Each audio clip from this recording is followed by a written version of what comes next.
என்னாகமம் 3ஆம் அதிகாரம். சீனாய் மலையில் கர்த்தர் மோசேயோடு பேசின நாளிலே ஆரோன் மோசே என்பவர்களுடைய வம்ச வரலாறு ஆவது. ஆரோனுடைய குமாரர் முதல் பிறந்தவனாகிய நாதாப், அபியூ, எலெயாசார், இத்தாமார் என்பவர்களே. ஆசாரிய ஊழியம் செய்கிறதற்கு அவனால் பிரதிஷ்டை செய்யப்பட்டு அபிஷேகம் பெற்ற ஆசாரியரான ஆரோனுடைய குமாரரின் நாமங்கள் இவைகளே. நாதாபும் அபியூவும் சீனாய் வனாந்திரத்தில் அந்நிய அக்கினியை கர்த்தருடைய சந்நிதியில் கொண்டு வந்தபோது கர்த்தருடைய சந்நிதியில் மரித்து போனார்கள். அவர்களுக்கு பிள்ளைகள் இல்லை. எலெயாசாரும் இத்தாமாருமே தங்கள் தகப்பனாகிய ஆரோனுக்கு முன்பாக ஆசாரிய ஊழியம் செய்தார்கள். கர்த்தர் மோசேயை நோக்கி, நீ லேவி கோத்திரத்தாரை சேர்த்து அவர்கள் ஆசாரியனாகிய ஆரோனுக்கு பணிவிடை செய்யும்படி அவர்களை நிறுத்து. அவர்கள் ஆசாரிப்பு கூடாரத்துக்கு முன்பாக அவனுடைய காவலையும் எல்லா சபையின் காவலையும் காத்து வாசஸ்தலத்தின் பணிவிடை வேலைகளை செய்யக்கடவர்கள். அவர்கள் ஆசாரிப்பு கூடாரத்தின் தட்டு முட்டு முதலானவைகளையும் இஸ்ரவேல் புத்திரனின் காவலையும் காத்து வாசஸ்தலத்தின் பணிவிடைகளை செய்யக்கடவர்கள். ஆகையால் லேவியரை ஆரோனிடத்திலும் அவன் குமாரரிடத்திலும் ஒப்புக்கொடுப்பாயாக. இஸ்ரவேல் புத்திரரில் இவர்கள் முற்றிலும் அவனுக்கு ஒப்புக்கொடுக்கப்பட்டிருக்கிறார்கள். ஆரோனையும் அவன் குமாரரையுமே தங்கள் ஆசாரிய ஊழியத்தை செய்வதற்காக நியமிக்க கடவாய். அந்த ஊழியத்தை செய்யும்படி சேருகிற அந்நியன் கொலை செய்யப்பட கடவன் என்றார். பின்னும் கர்த்தர் மோசேயை நோக்கி, இஸ்ரவேல் புத்திரரில் கர்ப்பம் திறந்து பிறக்கிற முதற்பேரான யாவுக்கும் பதிலாக நான் லேவியரை இஸ்ரவேல் புத்திரரில் இருந்து எடுத்துக்கொண்டேன். அவர்கள் என்னுடையவர்களாயிருக்கிறார்கள். முதற்பேரானவைகளையெல்லாம் என்னுடையது. நான் எகிப்து தேசத்தில் முதற்பேரான யாவையும் சங்கரித்த நாளில் இஸ்ரவேலில் மனிதர் முதல் மிருக ஜீவன் மட்டுமுள்ள முதற்பேரான யாவையும் எனக்கென்று பரிசுத்தப்படுத்தினதினாலே அவைகள் என்னுடையவைகளாயிருக்கும். நான் கர்த்தர் என்றார். பின்னும் கர்த்தர் சீனாய் வனாந்திரத்தில் மோசேயை நோக்கி, லேவி புத்திரரை அவர்கள் பிதாக்களின் வம்சங்களின்படியே எண்ணுவாயாக. அவர்களில் 1 மாதம் முதல் அதற்கு மேற்பட்ட வயதுள்ள ஆண் பிள்ளைகளை எல்லாம் எண்ணுவாயாக என்றார். அப்பொழுது கர்த்தருடைய வாக்கின்படி மோசே தனக்கு கற்பிக்கப்பட்ட பிரகாரம் அவர்களை எண்ணினான். லேவியின் குமாரர் தங்கள் நாமங்களின்படியே கெர்சோன், கோகாத், மெராரி என்பவர்கள். தங்கள் வம்சத்தின்படியே கெர்சோனுடைய குமாரரின் நாமங்கள் லிப்னி, சீமேயி என்பவைகள். தங்கள் வம்சங்களின்படியே கோகாத்துடைய குமாரர் அம்ராம், இத்சேயார், எப்ரோன், ஊசியேல் என்பவர்கள். தங்கள் வம்சங்களின்படியே மெராரியினுடைய குமாரர் மகேலி, மூசி என்பவர்களே. இவர்களே லேவியருடைய பிதாக்களின் வம்சத்தார். கெர்சோனின் வழியாய் லிப்னியரின் வம்சமும் சீமேயியர் வம்சமும் தோன்றின. இவைகளே கெர்சோனியரின் வம்சங்கள்.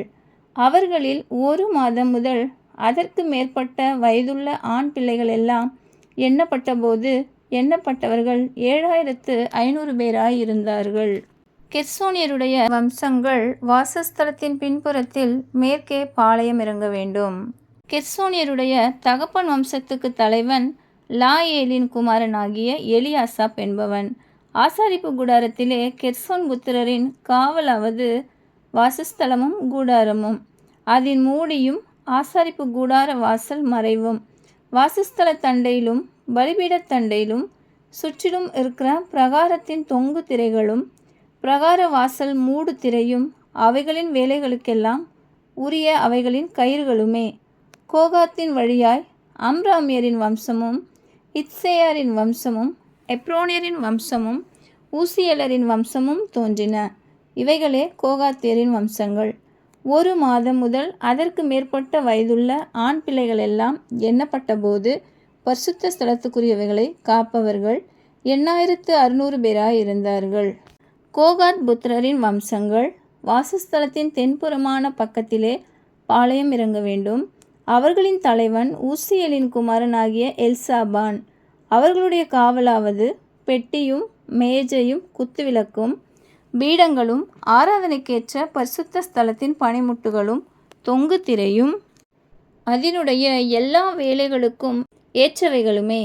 ஆசாரியனாகிய ஆரோனின் குமாரன் எலெயாசார் என்பவன் லேவியருடைய தலைவர்களுக்கு தலைவனாய் பரிசுத்த ஸ்தலத்தை காவல் காக்கிறவர்களுக்கு விசாரிப்புக்காரனாயும் இருக்க வேண்டும்.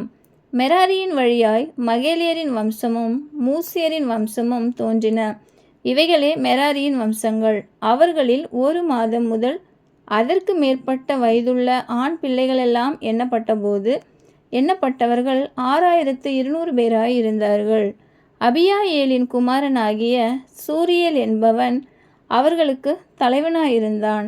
இவர்கள் வாசஸ்தலத்தின் வடபுறமான பக்கத்தில் பாளையம் இறங்க வேண்டும்.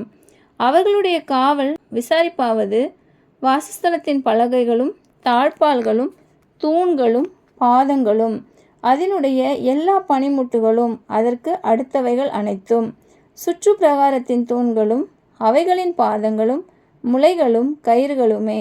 ஆசாரிப்பு கூடாரமாகிய வாசஸ்தலத்துக்கு முன்பாக சூரியன் உதிக்கும் கீழ்ப்புறத்திலே மோசேயும் ஆரோனும் அவன் குமாரரும் கூடாரங்களை போட்டு இறங்கி இஸ்ரவேல் புத்திரரின் காவலுக்கு பதிலாக பரிசுத்த ஸ்தலத்தை காவல் காக்க வேண்டும். வாசஸ்தலத்தில் சேர்கிற அந்நியன் கொலை செய்யப்பட கடவன். மோசேயும் ஆரோனும் கர்த்தருடைய வாக்கின்படி லேவியரில் 1 மாதம் முதல் அதற்கு மேற்பட்ட வயதுள்ள ஆண் பிள்ளைகளை எல்லாம் அவர்களுடைய வம்சங்களின்படியே எண்ணினார்கள். அவர்கள் 22000 பேராய் இருந்தார்கள். அதன் பின்பு கர்த்தர் மோசேயை நோக்கி, நீ இஸ்ரவேல் புத்திரரில் 1 மாதம் முதல் அதற்கு மேற்பட்ட வயதுள்ள முதற்பேறான ஆண் பிள்ளைகளை எல்லாம் எண்ணி அவர்கள் நாமங்களை தொகையேற்றி இஸ்ரவேல் புத்திரரில் உள்ள முதற்பேறான யாவுக்கும் பதிலாக லேவியரையும் இஸ்ரவேல் புத்திரரின் மிருக ஜீவன்களில் உள்ள தலையீற்றான யாவுக்கும் பதிலாக லேவியரின் மிருக ஜீவன்களையும் எனக்கென்று பிரித்தெடு, நான் கர்த்தர் என்றார். அப்பொழுது மோசே கர்த்தர் தனக்கு கட்டளையிட்டபடியே இஸ்ரவேல் புத்திரரில் உள்ள முதற்பேறான யாவரையும் எண்ணினான்.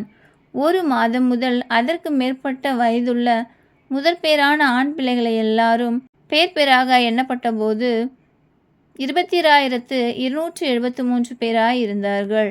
அப்பொழுது கர்த்தர் மோசேயை நோக்கி, நீ இஸ்ரவேல் புத்திரரில் உள்ள முதற்பேறான யாவருக்கும் பதிலாக லேவியரையும் அவர்களுடைய மிருக ஜீவன்களுக்கு பதிலாக லேவியரின் மிருக ஜீவன்களையும் பிரித்தெடு. லேவியர் என்னுடையவர்களாய் இருப்பார்கள், நான் கர்த்தர். இஸ்ரவேல் புத்திரருடைய முதற்பேறுகளில் லேவியரின் தொகைக்கு அதிகமாய் இருந்து மீட்கப்பட வேண்டிய 273 பேரிடத்திலும் நீ தலைக்கு 5 சேக்கல் வீதமாக பரிசுத்த சேக்கல் கணக்கின்படி வாங்குவாயாக. அந்த சேக்கலானது 20 கேரா. லேவியருடைய தொகைக்கு அதிகமானவர்கள் மீட்கப்படும் திரவியத்தை ஆரோனுக்கும் அவன் குமாரருக்கும் கொடுப்பாயாக என்றார்.